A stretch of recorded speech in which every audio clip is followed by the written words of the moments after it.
In today's episode, I'm going to show you a few ways of how you can leverage your speaking to drastically grow your sales. But first, I got to show you how to increase your skill set as a speaker. I'm on a mission to teach coaches and entrepreneurs how to make more, work less, hire their funnel, and let the funnel do the work. If you're ready, join me on Monetize with Marcus podcast. Welcome back to Monetize with Marcus podcast. I'm your host, Marcus Warrosia. I tell you this every week. You're stuck with me. See, when you title a podcast after your own name, it's not like you can replace someone. It's like it's like the Steve Harvey show. Who's this new guy? Not like the Today Show. But in today's episode, I think you're going to love this. So you'll notice that most entrepreneurs now are going live and having to now become speakers. They're getting influence. People are hosting conferences and asking you to come and speak for them. You're having to do webinars. So now the day of being able to grow a business while not interacting with people is not as easy, because the moment you get good at anything, people want to know, how'd you get so good at it?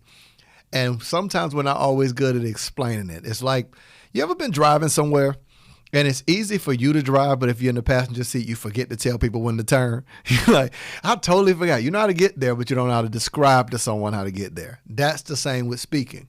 You might know how to do what you do, but how to describe it to teach other people is a whole nother skill. So in today's episode, I'm going to give you a few strategies for speaking. And in this, I'm going to include at conferences, it's a mixture. So you're going to have some panels, right, where they invite you on a panel.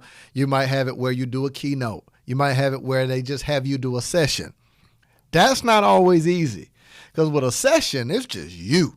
And I've seen people die some slow, miserable deaths on stage. I mean, it's like, whoo, ring the bell, ring the bell, throw the flag, like, yo. If you've ever been at a conference, you've seen it. That person who gets up there and they're really successful. So you respect what they've done in business, but they are boring as a speaker. Snooze fest. So what I'm going to first talk about, like some of the etiquettes and things that you can do. Let me use different words, skill sets, things you can do to help you, even if you're on a panel or speaking. So first and foremost, write this down. Why don't you? First and foremost thing I want you to do, if you're being interviewed, let's say someone's here, someone's there, you want to make sure that when someone asks you a question, you can quickly organize it. So even if I don't know, let me use an example. Let's just say me interviewing me. Hey, Marcus. So we realize, I'm not sure how you feel about, I'm going to use something that's controversial, the vaccine. You know, how do you feel about vaccinated versus unvaccinated and its effects on the body? Now, I don't know all the effects. I've done some research, but not enough. So how do I answer a question that I'm ignorant about? Immediately, I need to simplify the question and connect it to something I believe, something I understand that does not hurt me. So I would say, well, let me first make sure I get what you're saying. You're basically just asking me, you know, how do I feel about people, whether they decide to make a choice to take it or not take it? Immediately now, I just take my position. The way that I feel about it is the way I feel about everything. It's not about my feelings. It's about people and their choices. I think that everyone should have the ability to make a choice that is best for their life and live with that. You know, everyone knows that they shouldn't drink soda, but we still sell sodas. Everyone knows that smoking or over drinking or overuse of anything can end and ruin their life. Nobody chooses to have bad credit, but lack of choices. And I think the vaccine is just like that. It's a choice. See what I did? I took what I don't know, but I wrapped it around a belief system about choices. So you just got to pick a lane and go in that direction, but I still stayed true to what I believe. I didn't try to pretend like I know. Well, you know, the vaccine does, you know, what's that one thing? I didn't try to pretend, right? And I was condensed. I was simple. Okay, let me give you another one. Hey, so to all of our listeners, tell them something that they can do right now to drastically grow their business. Well, 3 things I want to tell your listeners. Now, I don't know the 3 things yet, but guess what I did? I'm organizing my train of thought and I'm giving the listener a outline. So now when they listen to me, they can follow my train of thought. First thing I would tell them is this. Second thing I would tell them, and I'm winging it, but when you do that, when you number things or when you say 1 thing or 2 things, you're organizing your train of thought that makes speaking and communicating easier. You can do it in an interview. You can do it on a podcast. You can even do it if you're speaking. You can say, hey, so 3 quick questions I'm going to answer today during my talk. I'm going to answer what you should sell, how to sell it, and how much to charge. Guess what you're going to do from stage? Anytime you lose your train of thought, get stuck, you're going to ask them, come on, who's following with me? First question I ask is, and you're organizing your information under those questions, because the human brain, the way you process speech is through questions. You don't realize, even when you get dressed in the morning, you get dressed by questions. What do I want to wear? Is it cold outside? What do I feel like? Do I want something loose? Do I want to be fitted? Do I want to be comfortable? That's how the human brain processes information. So when speaking, you just let your mind do what it naturally does. Answers questions. You don't have to tell them the question, but you can tell them to speak. Is this helping already? So take what you know in your business, and when someone says, hey, we want you to come and speak about how you grew your business. Well, that's broad. You did a whole lot of things. So you need to condense that into some framework that people's mind can travel down. All right. Let me give you one more thing. And I think I'm going to do another one after this and give you like a full speaker training. Like, you know what I'm saying? How to improve your skill set as a speaker. I'm going to do that in the next episode, okay? So in this one, let me give you a little protocol, a little etiquette that might help, or maybe it just be something I'm aggravated about. You know, you might be doing it right, and I just don't like it, okay? Okay, so I got to be honest. I hate panels. I hate being on them. I hate sitting there and watching them. Like you interview one person, I don't like it. So if someone wants to do a panel, I got to really like you to get on one. Because chances are, it's those panels where one person asks a question and everybody feels need to answer. So it's just long, they repeat each other because they wasn't even thinking about what the last person said. And I don't think I have ADHD or anything. I just think I don't want to hear it. So it's like every person, and here's how each person starts. See, for me personally,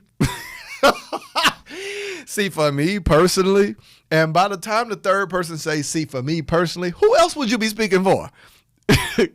I'm tuned out. So here's what I would say to you in panel discussions. You don't have to chime in into everything, but here's how you should handle it. You want to present yourself. You want to make sure that your voice is heard. You want to make sure that you shine bright on a dope panel if you're so asked to do so. So how do you make sure you stand out, that you shine the brightest on a panel, that you can drastically grow your business? Here's what I'm going to say to you. When that question's floated, you grab the question and make the most sense to you, and you want to be extremely transparent. Here's what I would do on a panel. Here's what I do on panels.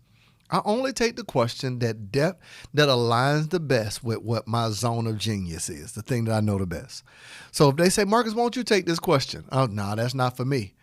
It's okay to defer a question that you're not the best at. Like, I just felt like it had to be said. Nobody was willing to say it. Hey, so what do you think about this, and this? Well, I don't know much. I was at a panel recently. I heard the guy say, well, I don't know much about this, but I will say this. If you don't know much about it, don't say nothing. Like, there was other people on the panel that could say something about it. Let them do it. Okay? So here's how you do approach those things. You will say, hey, here's how I can add value. And you speak to that. You will position yourself at right off rip. You know, normally when they go around, guess what first thing they're going to do? We're going to let each person introduce themselves. It happens every time. So what you want to do, don't introduce yourself as an industry right off rip. Hey, what's up? What's up, family? I'm Marcus Warroja. I help coaches and entrepreneurs take the ideas in their head and turn them into digital products, courses, and programs, and we market them. We sell them, we automate them. So they come to us with an idea, they leave with a fully built and automated business. Now, see how clean that was. Who it was for? Coaches and entrepreneurs. They know I do funnels. They know I do courses. So you add that in the context of who you help, how you help them, and the result of your help. I'm going to say it one more time. Who you help, how you help them, and the result of your help. So now, who you help, you call by name. I help coaches and entrepreneurs. Or if I want to be more specific, I help coaches and entrepreneurs that are in the e-learning space. So like, of course, we don't help those who are looking to sell apparel. Now, those that are listening immediately know to tune out if you sell apparel, listen if you do this. That's a subtle way of marketing myself from the panel. So let's go again. Hey, so Marcus, it's your turn. Tell them who you are, what you do. Hey, I'm Marcus Warroja. You know, we only help those that are looking to package what they know and turn it into a digital product, course, information. So we build their funnels, we create their course, we write their emails, we even run their ads. They come to us with a business and an idea, and they leave with a fully built and automated online business. That's webinars and all included. Now, we don't help those with physical products, but we definitely help those with e-learning products.